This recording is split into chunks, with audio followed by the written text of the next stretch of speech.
Aleluia.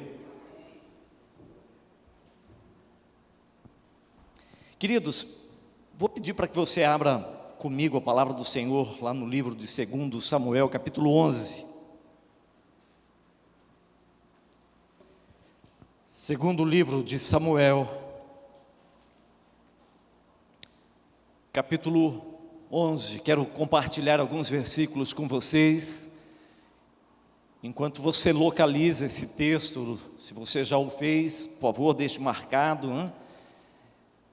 Eu quero apenas lembrá-los que segunda-feira amanhã nós iniciaremos a semana de jejum, de oração da igreja. E já mandamos um recado interno, no grupo da igreja, para que de alguma forma convidando e convocando para que você venha, some conosco, caminhe conosco nessa semana. E coincidiu com a semana que a prefeitura decidiu antecipar os feriados, alguns feriados, eles anteciparam alguns feriados para essa semana, por conta, é uma medida de contenção, é um esforço do município para tentar conter o avanço desse vírus na cidade. E vamos estar orando, é um dos motivos da nossa oração, da semana de oração, E mais do que orar, precisamos da sua contribuição efetiva, Se você for a algum lugar, você sabe que esse lugar, naquele horário, tem muita gente, tem tumulto, não vá, Não vá a um local alternativo. Eu preciso fazer uma compra, aquele lugar é o lugar onde eu sempre compro, mas tem muita gente, procure um outro lugar, queridos, tá certo? Não fique caminhando, se expondo, se não houver necessidade. Nós precisamos nos esforçar, precisamos nos resguardar, para que essa coisa passe o mais rápido possível. Tudo bem? Pelo menos um amém. Aleluia, aleluia, maravilha. E um último recado antes de compartilhar o texto, é que no domingo que vem nós estaremos recebendo a visita do pastor Ney, pastor José Alfaro, da cidade de Presidente Prudente. Ele vai estar ministrando a palavra do Senhor no domingo aqui na igreja, tá certo? Então se prepare, tá bom? Se prepare, venha, participe, vai ser um tempo precioso da parte do Senhor. 2 Samuel capítulo 11, a partir do versículo 1, queridos, acompanhe a leitura, onde diz: decorrido o ano, no tempo em que os reis costumam sair para a guerra, enviou Davi a Joabe e seus servos com ele, e a todo Israel, que destruíram os filhos de Amon e sitiaram Rabá. Porém, Davi ficou em Jerusalém. Uma tarde, levantou-se Davi do seu leito e andava passeando no terraço da casa real. Daí viu uma mulher que estava tomando banho. Era ela muito formosa. Davi mandou perguntar quem era. Disseram-lhe: é Batseba, filha de Eliã e mulher de Urias, o heteu.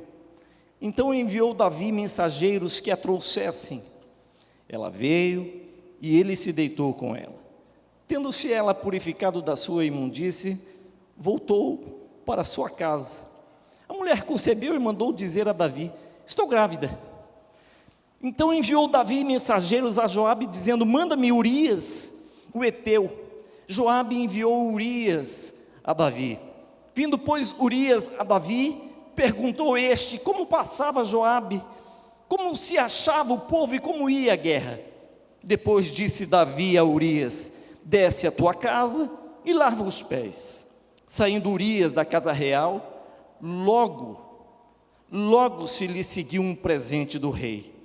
Porém Urias se deitou à porta da casa real, com todos os servos do seu senhor, e não desceu para a sua casa. Fizeram-no saber a Davi, dizendo: Urias não desceu à sua casa. Então Davi disse a Urias: não vens tu de uma jornada? Por que não descestes à tua casa? Respondeu Urias a Davi: a arca, Israel e Judá ficam em tendas. Joabe, meu senhor, e os servos de meu senhor estão acampados ao ar livre. hei de eu entrar na minha casa para comer e beber e para me deitar com minha mulher? Tão certo como vives, como tu vives e como vive a tua alma, não farei tal coisa. Então disse Davi a Urias: demora-te aqui ainda hoje e amanhã te despedirei. Urias, pois, ficou em Jerusalém aquele dia e o seguinte, versículo 13, Davi o convidou e comeu e bebeu diante dele e o embebedou. À tarde saiu Urias a deitar-se na sua cama com os servos de seu senhor, porém não desceu à sua casa. Queridos, nós conhecemos muito bem a história desse homem chamado Davi. Foi um dos maiores reis que Israel já teve, um grande rei, sem dúvida nenhuma quanto a isso. Foi um forte, bravo guerreiro da parte do Senhor. Ele entrou em várias batalhas e ele era um homem muito afamado nas batalhas. Ele conquistou o coração do povo e também conquistou o coração do Pai, o coração do Eterno, o coração de Deus. Se você conhecer toda a história de Davi, você vê que Deus tinha um agrado especial em favor da vida daquele homem, pelo quebrantamento. Ele era um homem quebrantado e quebrantável. Porém, nem sempre foi assim. A vida desse homem teve altos e baixos, e essa história é exatamente esse período que nós acabamos de ler e compartilharemos com vocês. Fala desse período de um período muito trágico, muito ruim na história de Davi. Ele nem sempre foi aquele cara quebrantado, ele nem sempre foi aquele cara que amava e abraçava assim, né, com todas as suas forças e com todo o seu entendimento a palavra do Senhor e o temor do Senhor. Teve períodos da história de Davi como esse, onde ele sofreu um apagão moral. E essa história que nós vamos compartilhar, ela fala a respeito de um apagão moral de Davi.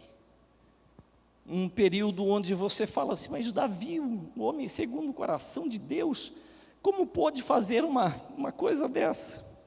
Enfim, o registro está aí, capítulo 11, é interessante, nós não vamos ler, logicamente, todo o capítulo, mas é um capítulo que vale a pena você chegar em casa, né, no decorrer do dia, olhar esse texto com muito carinho, com muito carinho.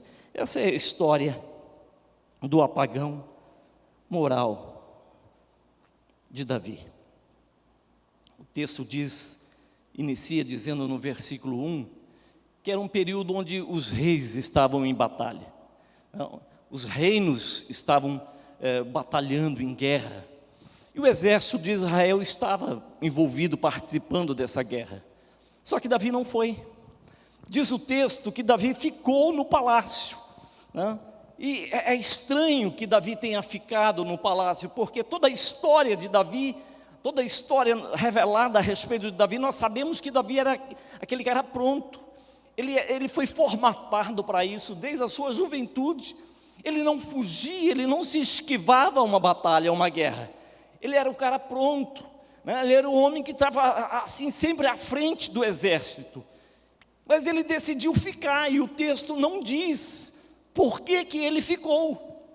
O texto não revela qual foi o motivo, o que fez com que Davi não arredasse o pé do palácio. O fato é, o texto diz, Davi ficou no palácio, enquanto o exército estava em plena batalha, em plena guerra. Até aí tudo bem, verdade ou não? Até aí tudo bem. Sabe, queridos, é uma decisão legítima de Davi. E algumas decisões que você e eu tomaremos, algumas decisões são assim, são legítimas. Nós não pecamos pelo fato de decidirmos de forma diferente dos demais. Às vezes a grande maioria, ou a grande maioria do grupo decide de uma forma, e nós decidimos de forma diferente. Simplesmente isso, decidir pensar ou agir de forma diferente. Nem por isso pecamos. Tudo bem? Davi não pecou pelo fato de ter ficado no palácio, embora muita gente olhe para esse texto e fale, é um absurdo, ele era o rei, tinha que estar à frente, tinha que estar junto, né? Isso nós sabemos pelo contexto, pelo histórico de Davi, mas ele não pecou pelo fato de ter ficado, faz parte da decisão voluntária, liberal, né, de Davi, legítima de Davi. Às vezes nós decidiremos dessa forma. O problema, queridos, é que nós não podemos transformar a liberdade que temos nas escolhas, nas decisões, na legitimidade das nossas escolhas e decisões, e transformá-las em libertinagem. Enquanto nós decidimos e estamos no campo da legitimidade, tudo bem, está tranquilo, nós não pecamos por pensar de forma diferente, nós não pecamos e não erramos por agir de forma diferente da maioria ou da média.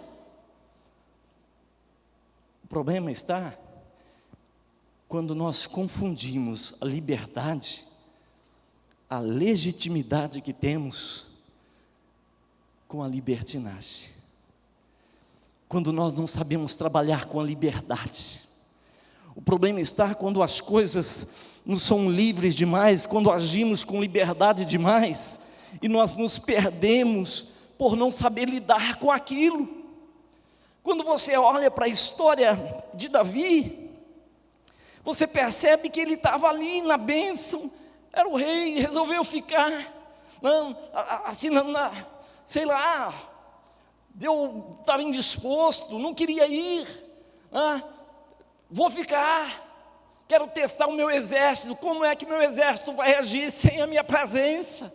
O bico de papagaio atacou, sei lá, a unha encravada estava daquele jeito, não quero ir, o texto não fala, a gente especula. Qual era o problema de Davi? Estava na bênção. O problema acontece a partir do versículo 2. No versículo 1, é aquela maravilha, liberdade, legitimidade, vou ficar tranquilo. Agora, a partir do versículo 2, o negócio começa a encrespar, o negócio começa a ficar feio. Olha o que acontece, dá uma olhada no versículo 2, vê se na tua Bíblia confere. Tem que olhar esse negócio aí, porque de repente nós estamos com Bíblia diferente. Mas na minha Bíblia, diz a palavra do Senhor que Davi, ficando no palácio, ele decidiu numa tarde. Isso para mim já é meio estranho. Você pode falar, pastor, ele foi aquele cochilo da tarde, tranquilo, né? Um almoço pesado, o almoço real foi almoço pesado. Ele resolveu tirar um cochilinho da tarde. Quem é que não tira um cochilinho da tarde? Você acaba de comer vamos ser bem criativos aqui, uma feijoada, né? Ô glória, né? Come uma feijoada básica, no almoço, à tarde você fala, eu preciso tirar um cochilo, sei lá, pode ser que Davi tenha comido uma comida forte, e resolveu tirar um cochilo à tarde, eu vejo isso, é meio estranho, o Davi levantando à tarde, uma tarde, levantou Davi, né? Assim no meu pensamento criativo, eu imagino que Davi tenha passado a noite inteira, sei lá, fazendo o quê? Bebendo, sem o que fazer, o exército estava lá, ele estava acostumado, estava ocioso, ele não sabia lidar com aquele negócio da ociosidade, foi beber, tomar um vinho, dormiu até tarde, pensando nas coisas do reino. Quando foi à tarde, ele resolveu acordar, olhou inchado, resolveu passear no terraço do palácio. E a hora que ele está passeando no terraço, ele observa que tinha uma mulher, não muito longe do palácio, estava tomando banho. Para mim, o negócio começa a ficar meio estranho. Não sei se na sua Bíblia ou na sua mente o negócio está começando a ficar meio embaçado. Mas ele observa uma mulher tomando banho. Agora, ele olha aquela mulher tomando banho, eu fico pensando, né? Nós não vamos entrar nesse assunto hoje, eu fico pensando nessa mulher tomando banho, está na casa dela, Põe um jornal, põe uma folha, uns galhos de bananeira, fecha aquele negócio, tem a privacidade, mas não, estava ali tomando um banho, exposta, né? Todo mundo vendo aquela coisa bonita. Davi observa que era uma mulher formosa. Davi poderia ter olhado aquilo e dito, bem, estranho essa mulher, né? Eu vou proibir isso no meu reino. Eu com a minha caneta Bic não vou mais permitir um negócio desse aqui, vai ter folha de bananeiro nos banheiros de todas as casas próximas do palácio. Mas não, ele viu aquele negócio, a mulher era formosa, ele poderia ter parado ali, mas ele decidiu saber quem era essa mulher formosa. E aí disseram, é fulana, Batseba, filha de Beltrano, esposa de Urias, teu servo que está na batalha agora, está lutando, pelejando. Queridos, Davi poderia ter parado também aqui. Quando ele ouviu essa frase, é uma mulher casada, e mais do que uma mulher casada, o marido está na peleja, o marido está pelejando, o marido está te servindo, rei. Sabe, amados, Davi não para aí. Davi, não contente com isso, ele resolve se aproveitar da sua posição, e daquele momento ele manda trazer aquela mulher até a sua casa. A mulher vem. Nós não vamos entrar também nesse ponto, mas você percebe que a mulher não oferece resistência nenhum grito, nada, nenhum desespero. Eu sou casado, o que é isso aqui? Ei, que loucura é essa aqui em Israel? Nada. Ela vem, deita-se com Davi, tem um relacionamento sexual, volta para casa. Dali um tempo ele manda dizer para Davi, estou grávida. Sabe, queridos, a Bíblia fala assim, que um abismo chama outro abismo. Existem alguns limites na nossa caminhada que Deus estabelece, Ele coloca, para que de alguma forma aquilo ali fale conosco, para que aquilo de alguma forma comunique uma verdade, para que aquilo de alguma forma desperte o temor no nosso coração. E quando nós atropelamos essas verdades, quando nós atropelamos esses limites, queridos, nada nos contém, nada nos detém. Davi começou a atropelar os limites, Davi começou a atropelar aquelas barreiras. Ele estava passeando, viu, não contente com aquilo, com aquela primeira barreira, ele vai atropela aquilo. É formosa quem é, manda chamar. Não contente com aquilo, ele vai ter relacionamento com uma mulher casada. Não contente com aquilo, quando ouve que a mulher estava grávida, ele pensa num plano. Vou trazer Urias, seu esposo. Urias vem. Urias então coabita com essa mulher, com a sua esposa. E aí ele volta para a batalha, depois de um tempo, quando ele retornar, a mulher está grávida. Logicamente é fruto do quê? Daquele relacionamento. Sabe, queridos, o que ele não contava era encontrar-se com um gigante espiritual chamado Urias. O que Davi não contava, enquanto ele estava rompendo com todos as barreiras, com todos os limites que Deus havia estabelecido para gerar sensatez e temor no coração dele, o que ele não contava é que no exército de Israel, no seu exército, havia um gigante espiritual chamado Urias. E isso foi trágico para Davi. Diz a palavra do Senhor, queridos, que Davi manda chamar esse homem. E quando Urias chega, Davi pergunta para Urias, Urias, como que está lá? Dá um relato. Como que está a batalha? Como que a coisa está indo? E Joabe, o comandante, como que ele está? Está tudo bem? Está tudo bem, está tudo tranquilo, estamos na peleja. Uns morreram, outros estão de pé, estamos vencendo, avançando. E ele passou o relato. Agora Davi falou para ele: tranquilo, agora vai para tua casa, descansa, toma um banho gostoso, né? Vai descansar um pouquinho na tua casa. Sabe, queridos, você percebe que nesse texto, nesse momento da história de Davi, Davi está se apequenando, Davi está se tornando pequeno, em todos os sentidos. Davi está sumindo moralmente dentro desse texto. É difícil encontrar Davi, um homem sensato, dentro desse texto. E na fuga moral de Davi, você percebe um homem crescendo, se agigantando de uma tal forma, chamado Urias, um homem que jamais você e eu ouviríamos falar, não fosse esse texto, não fosse esse episódio da palavra do Senhor. Esse homem cresceu demais, Urias.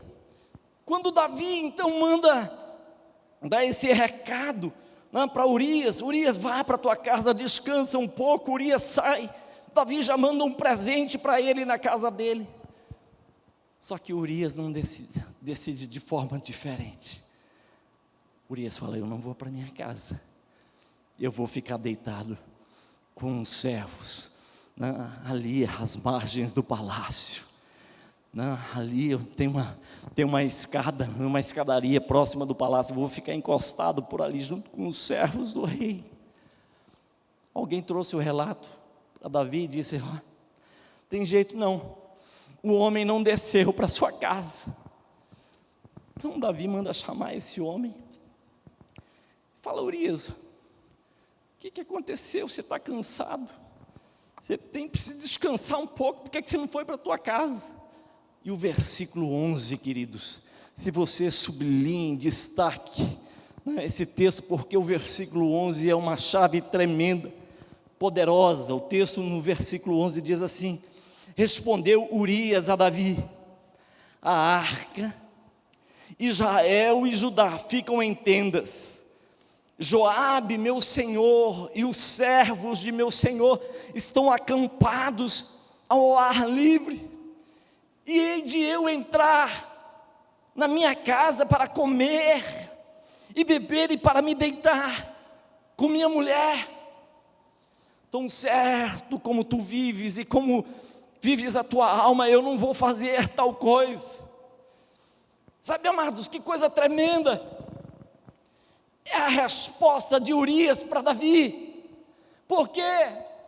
Porque em todo o tempo Deus havia estabelecido limites para de alguma forma despertar o coração daquele rei, de trazer o coração daquele rei a sensatez de volta. E nada, amados, Deus então, Ele de alguma forma, Ele traz uma nova barreira, Ele tenta chamar Davi de volta à sensatez, usando esse homem, esse gigante espiritual. Ele não contava que ele fosse se deparar com isso, afinal de contas, ele era um homem, era um forte combatente de guerra. Ele havia derrotado inclusive um gigante com uma funda e algumas pedrinhas. Mas ele sucumbe diante desse gigante espiritual chamado Urias. Urias diz para ele: eu não posso. Sabe por que eu não posso, Davi? Sabe por que eu não volto para minha casa? Sabe por que eu não vou tomar um banho? E eu não vou coabitar com a minha esposa? E eu não vou, sabe por quê? Porque eu tenho referências na minha vida. Eu tenho fortes referências espirituais na minha vida que não me permite fazer tal coisa. E ele diz: a arca é uma referência de Deus na minha vida. Israel e Judá, ele está trazendo referências que estavam fortemente marcadas na sua vida, que haviam marcado a sua vida, o seu coração. E ele disse: eu não posso, porque a arca, Israel e Judá, eles estão aí, habitando em tendas. Joabe, meu senhor, ele está dizendo: eu estou debaixo de autoridade, Davi. O meu comandante, Joabe, e os servos do meu senhor, eles estão acampados ao ar livre. como que eu vou para casa? Como que eu posso me dar ao luxo de ir para casa e me deitar com a minha esposa? Sabe, queridos, esse homem tinha fortes referências espirituais da sua vida. Esse homem, ele era um homem livre, sim, com certeza. Ele tinha caminhos legítimos na sua história, mas ele tinha fortes referências de Deus, que não lhe permitiam fazer qualquer coisa. O problema está que quando nós não discernimos os limites dentro da liberdade e dos caminhos legítimos que nos propomos a trilhar, queridos, aí nós vamos atropelando. Aí a liberdade para a gente é alguma coisa assim sem limites. Nem o céu é o limite. Vocês lembram quando o homem decidiu construir, uma cidade? Vocês lembram quando o homem conseguiu, a história lá em Gênesis fala a respeito de Babel, quando o homem decidiu se ajuntar para construir uma cidade uma cidade tão alta, ou uma torre, um edifício tão alto, ao ponto de tocar os céus. Nada poderia segurar a intenção, as motivações desse homem. E Deus diz: vamos confundir esse homem. Vamos confundir esse homem para que o intento deles, eles não logrem êxito nesse intento.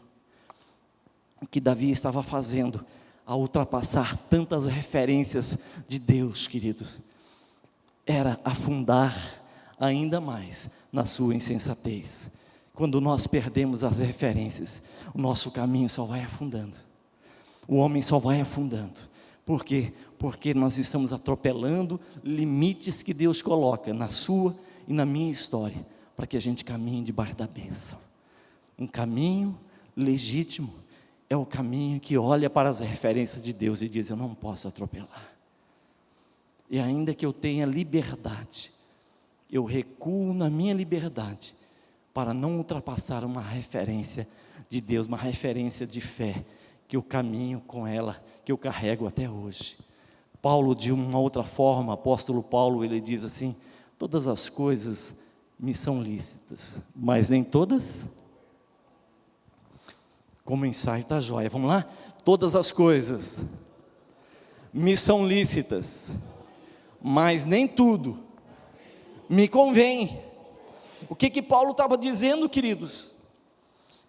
Paulo estava dizendo que na própria liberdade que ele tinha, ele encontrava e ele via fortes referências.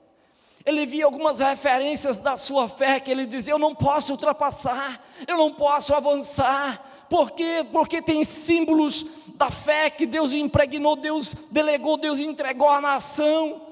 E são referências que vão me preservar no caminho da decência, no caminho da sensatez. Se eu atropelar, nada vai ter limite.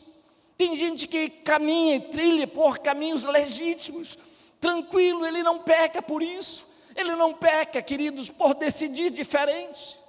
Ele não peca por fazer as coisas diferentes. Não quero. Tudo bem, está pensando diferente. É estranho. Às vezes não soa estranho uma decisão, mas a pessoa não peca por isso.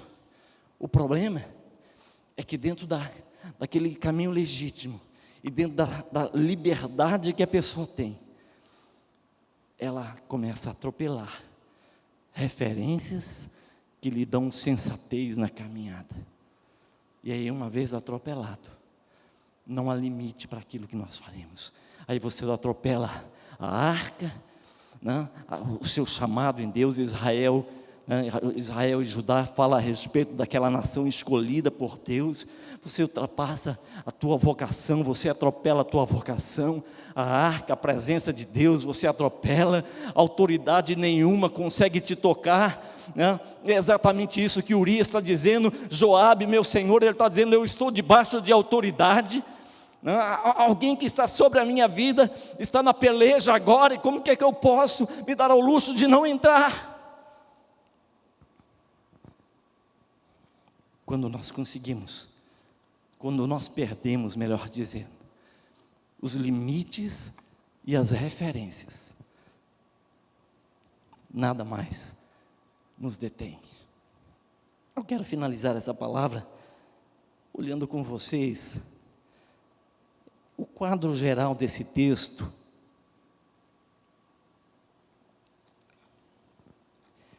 Quando olhamos esse texto, queridos, sem a lente do eterno, eu acredito que é uma das tarefas mais pesadas que o homem poderia assumir. É pesado você olhar para a história de Davi e desse gigante espiritual chamado Urias, sem a lente da eternidade. Sabe por quê? Porque no final você vai ver que Davi começa a atropelar tantos os limites, as referências em Deus, que ele não consegue derrotar Urias. Ele embebeda Urias, né? E mesmo bêbado, Urias não vai para sua casa, volta para dormir com os servos do Senhor, porque ainda que bêbado, as referências estavam ali muito presentes na sua vida. E quando Davi percebe que ele não consegue mover aquele homem para dentro do seu intento, ele desiste. E aí ele escreve uma carta dizendo para Joabe: Joabe, põe esse homem, Urias, à frente da batalha, no lugar onde fatalmente ele vai morrer. Urias pega aquela carta, que é a sua sentença de morte, ele volta para a batalha e ele entrega para o seu comandante, Joabe. Joabe não sabia da trama de Davi, mas ele obedece Davi, põe Urias numa frente de batalha, no lugar mais complicado, e Urias então morre. Quando nós olhamos para toda essa trama e para essa trajetória, você fala, e nós precisamos concordar, é injusto demais. Sim ou não? É injusto demais. É muita injustiça para um homem que carregava as referências de Deus. É muita injustiça para um homem que foi fiel ao Senhor. É muita injustiça para um homem que olhava para a arca, que olhava para a sua nação como uma nação destinada, marcada por Deus, chamada e escolhida por Deus. É muita injustiça para um homem que caminhava debaixo de autoridade, para um homem que se privou da possibilidade de ir para casa, de tomar um banho, de ter uma comida quentinha, de dormir com a sua esposa. Por quê? Porque as suas referências de fé estavam tendo menos do que ele poderia ter em um dia, uma noite. É muita injustiça. Se olharmos para essa história sem a lente da eternidade, especialmente se olharmos para alguns momentos da história, talvez para esse momento da história que nós estamos vivendo, e ouvindo tantas notícias de tantas injustiças que estão sendo perpetuadas dentro da nação brasileira e nas nações, você fala assim: isso é injusto demais. Se olharmos sem a lente da eternidade, corremos o risco de amargarmos a vida, de termos uma vida amarga e de amargurarmos a vida de tanta gente, de simplesmente ficarmos passando mensagem de WhatsApp uns para os outros, de postando no Facebook as amarguras e as injustiças da vida.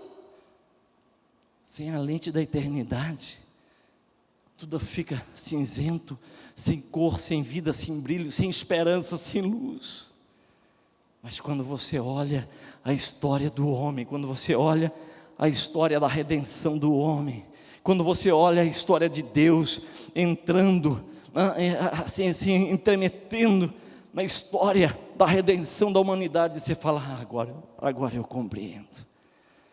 Agora eu compreendo. Queridos, algumas pessoas, por mais difícil que pareça, algumas pessoas não receberão as suas recompensas em vida.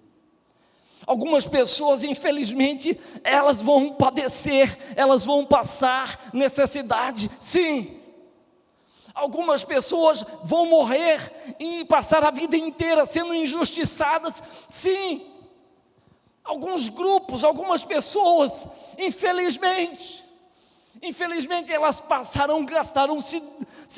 verão os seus valores sendo perdidos, arrancados, sem mãos, sem meios para reaver, para mudar, para transformar aquela realidade. Sim, infelizmente. Sabe por quê? Porque a nossa herança, porque a nossa recompensa não está destinada para esse plano. Não está destinada. Sabe, amados, se Deus nos prometesse uma recompensa, se Deus prometesse semear e colher tão somente nesse plano, não precisaríamos nem de eternidade. Esse não é um ensino bíblico, esse não é um ensino de Paulo. Não, Paulo nos ensina que se, assim, de alguma forma, colocássemos toda a nossa esperança nesse presente século, seríamos os mais dos infelizes dos homens. A nossa esperança, ou o melhor de Deus nos está reservado, amém? O melhor de Deus nos está reservado, há muito mais de Deus sendo reservado, aguardado. Jesus disse: olha, eu volto para o Pai, eu preciso ir, porque eu vou preparar moradas para vocês, para recebê-los. Eu preciso ir. Há recompensas tremendas, queridos, para aqueles que creem. E aí talvez você possa dizer: mas pastor, isso não é uma visão muito conformista? Será que essa não é uma visão conformista para aqueles que semearam, ralaram e não viram o resultado? Eu diria para você: não. Por quê? Porque eternidade não é para os conformados. Eternidade é para gente inconformada. É para gente que olha para esse contexto, é para gente que vê algumas situações e fala: eu não me conformo, eu não aceito isso. Por isso temos uma voz profética, mas não uma voz profética, nós temos ações proféticas também, de redenção na nossa geração, amados. Ações, quando por isso nós olhamos a natureza, o meio ambiente, de alguma forma sendo degradado, nós ficamos inquietos, e no que depender da gente, a gente vai botar a mão, em nome de Jesus. Em nome de Jesus nós vamos colocar a mão, porque nós não podemos ver isso, nós não conseguimos ver situações de aflição, de miséria, de dor, de lamento, de pranto, sem entrarmos ali. Por quê? Porque somos igreja, sal da terra, é isso. O sal, ele nunca é replicado num lugar e ele se conforma àquele ambiente, não. O sal é jogado, ele é aplicado e ele muda. Ele não se conforma ao gosto, daquelas coisas do estado que já está posto. Não, ele chega e ele muda. Eternidade é para a gente inconformada. Eternidade é para a gente que vê essa sociedade se perdendo, de ver essa liderança política se perdendo, e diz assim: eu não me conformo com isso, eu não me conformo com a corrupção, eu não me conformo com esse jeitinho brasileiro, eu não me conformo com os conchavos, e eu jamais vou dar um voto para um cara desse, eu jamais vou subir no palanque de um cara desse, eu jamais vou permitir que um cidadão desse venha e ocupe um espaço como esse dentro da igreja, para angariar votos. Quantos estão entendendo? Eternidade, fala assim comigo: eternidade é para os inconformados. Falando de Urias, um homem inconformado, um homem que foi marcado por fortes referências da sua fé, do temor de Deus. Por isso ele não aqueceu, ele não permitiu, ele não tolerou, ele não aceitou que um rei insensato como Davi desse um destino para a sua história. Ele não aqueceu aquela tramóia, aquela trama construída, conspirada por um rei insensato. Ele diz: eu estou fora, Davi, eu estou fora. Se você perdeu as referências de Deus dentro da sociedade, se você perdeu o temor de Deus, não me inclua nesse teu projeto de destemor. Se você perdeu as referências, se você perdeu o trilho, o caminho da casa do Senhor, o caminho da decência, da sensatez, me ponha fora desses teus maus pensamentos, como dizem, aleluia, não me inclua nisso. Por quê? Porque a arca de Israel, Judá, eles habitam em tendas. Eu caminho debaixo de autoridade, o meu Senhor está exposto e acampado ao ar livre. Como que eu vou ter benesses de um rei insensato? Gente inconformada é isso, queridos. Olha para a sociedade, olha para as situações, olha para o meio que lhe toca. Ele diz: eu não posso negociar o meu chamado por um prato de lentilha. Gente inconformada é isso, que diante de uma grande possibilidade de se dar bem, ele diz: eu não troco por um momentinho de prazer, eu não troco pelo status de poder chegar num lugar e as pessoas falar: fulano de tal, olha como que mudou a história. Eu não posso acessar uma porta larga e espaçosa se eu tiver que deixar para trás os meus referenciais de Deus e de fé. Eu posso entrar em qualquer porta, desde que os referenciais entrem comigo. A arca, temor de Deus, Israel e Judá, o chamado e a vocação de Deus presente comigo, a autoridade do Senhor, as autoridades que o Senhor levantou para me tocar, para me ajudar. Se eles entrarem comigo, todo mundo junto, estamos aí, vamos entrar. Se não for, estou fora. Aleluia. Compreendem isso? Aleluia. Vamos nos colocar em pé então, em nome de Jesus. Aleluia. Meu Deus, eu fico impressionado com o capítulo 11 de 2 Samuel, porque eu vejo um gigante, queridos, que poucos comentam. Nós amamos, né, de alguma forma olhamos assim a vida, a história de Davi, mas a gente fala tão pouco, desconhece tão pouco a respeito desse gigante da fé, chamado Urias. Santo Deus, eu fico imaginando Davi, né, Davi ostentava na sua trajetória, no teu histórico, o cara que derrotou um gigante chamado Golias, o gigante que afrontou o exército do Deus vivo, e disse: se tiver pelo menos um que seja capaz de me afrontar e me enfrentar, que venha. Não tinha um. Davi foi e derrotou aquele gigante. Ele era um matador de gigantes. O que ele não contava era enfrentar um outro gigante, um gigante que não afrontava ninguém, um gigante espiritual que estava disposto a morrer se for preciso, mas jamais abrir mão das referências de fé que ele carregava. E quando Davi se pôs diante daquele gigante, ele foi vencido pelo temor e pelo zelo que aquele homem tinha, Urias, o zelo pelas referências de fé. Que o Senhor, o Deus eterno, possa conceder a você e a mim, e fazer da nossa casa e fazer da sua vida uma casa firme como a casa e a vida de Urias, um homem de Deus, um gigante da fé, disposto a morrer se for preciso, ainda que carregando a própria carta de sentença, de execução, mas não abrindo mão das firmes e fortes referências de Deus.